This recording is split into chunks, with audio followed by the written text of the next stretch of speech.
ప్రభలు బయలుదేరే సమయం ఆసన్నమవుతూ ఉంటుంది. ధీరజ్ కలశాన్ని తీసుకొని రాకపోవటంతో రామరాజు చాలా టెన్షన్ పడిపోతూ తిడుతూ ఉంటాడు. ఆ మాటలు వినగానే అక్కడ ఉన్న ప్రేమ మాత్రం వీడికి బుర్ర బుద్ధి లేదు. వీళ్ళ నాన్న ఇక్కడ ఇన్ని తిడుతూ ఉంటే అక్కడ కలశాంతో వాడు ఏం చేస్తున్నాడే ఏమో, ఇంకా రాలేదేంటి అని చెప్పేసి అయితే ఫోన్ చేస్తూ ఉంటుంది. ఇంతలో కొంతమంది రౌడీలు ఎలాగైనా సరే ధీరజ్ని చంపేయాలి ఈరోజు అని చెప్పేసి అయితే అక్కడ కత్తి పట్టుకొని రెడీగా ఉంటూ ఉంటారు.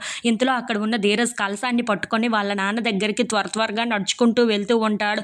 అక్కడ ఉన్న రౌడీలు మాత్రం వీడిని ఎలాగైనా సరే ఈరోజు లేపేయాలి, అలాగే వీడిని ఆ దేవుడు కూడా కాపాడలేడు ఈరోజు అని చెప్పేసి అయితే అనుకుంటూ కత్తిని చూపిస్తూ ఉంటాడు. ఇంతలో అక్కడ ఉన్న ధీరజ్ మాత్రం కలశాన్ని పట్టుకొని పరిగెట్టుకుంటూ వెళ్తూ ఉంటాడు. ఇంతలో అక్కడ ఉన్న ఫోన్ రావటంతో ప్రేమ ఫోన్ చేస్తూ ఉంటుంది.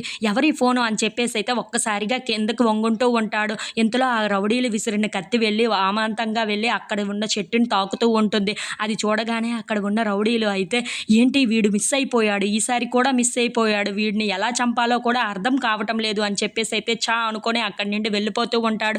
ఇంతలో అక్కడ ఉన్న ధీరజ్ మాత్రం దెయ్యం ఫోన్ చేస్తుందా, ఇదెందుకు ఈ టైంలో ఫోన్ చేస్తుంది, జస్ట్ మిస్లో నా ఫోన్ పాడైపోయి ఉండేది, ఇప్పుడు ఎందుకు అయినా ఫోన్ చేస్తుంది, నేను అక్కడికే వెళ్తున్నాను కదా అని చెప్పేసి అయితే అనుకుంటూ ఉంటాడు.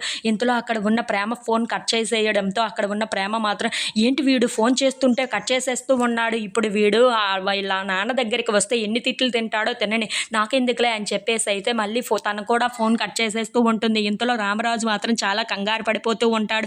ఎక్కడికి వెళ్ళిపోయాడు వీడు, ఆ కలశాన్ని తీసుకొని త్వరగా రావాలి కదా, ప్రభలు బయలుదేరే సమయం కూడా ఆసన్నమయ్యింది అని చెప్పేసి అయితే చాలా టెన్షన్ పడుతూ ఉంటాడు. ఇంతలో అది చూసిన విశ్వ మాత్రం వాడు ఇక రాడు అని చెప్పేసి అయితే అనుకుంటూ ఉంటాడు. ఇంతలో వాళ్ళ అన్నయ్య అదుగో వస్తున్నాడు కదా అని చెప్పేసి అయితే ధీరజ్ వైపు చూపిస్తూ ఉంటాడు.